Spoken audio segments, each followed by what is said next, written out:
We begin with that breaking news and a possible UAW strike against the big three U.S. automakers as the 11:59 p.m. deadline approaches. Tonight, just moments ago, UAW National President Shawn Fain announcing the unions are ready to walk off the job.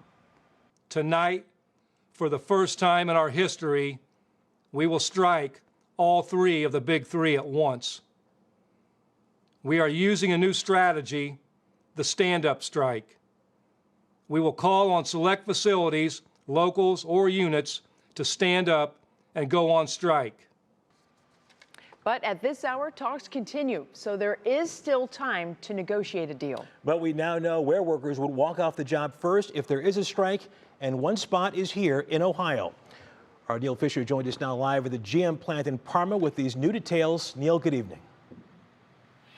Hey, good evening. Tonight we're under an hour away from United Auto Workers hitting the picket lines across the country against the big three automakers, including GM, Ford, and Stellantis. However, it won't happen here in Northeast Ohio. The plants that are included in that are in Toledo, Michigan, and in Missouri. There are union workers. However, here in Northeast Ohio, General Motors here in Parma and Ford plants in Brook Park and Avon Lake. UAW President Shawn Fain says these workers will not be the first ones on strike if there's no agreement within the hour. But the local 1005 UAW President Dan Schwartz tells me those workers who will go on strike have their full support.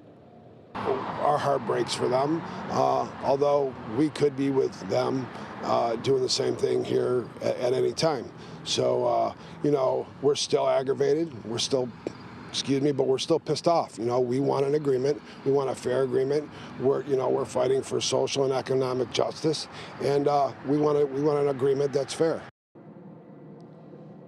President Schwartz tells me it will be business as usual here at the UAW plant in Parma. However, there will be a major UAW rally tomorrow afternoon in Detroit, and coming up later in the show, we'll hear more from UAW President Shawn Fain. Russ. And again, that deadline is 11:59 tonight. We do know that plant that is targeted in Toledo is a Stellantis plant that makes Jeeps. So more on that, as you said, Neil, in Correct. just a bit.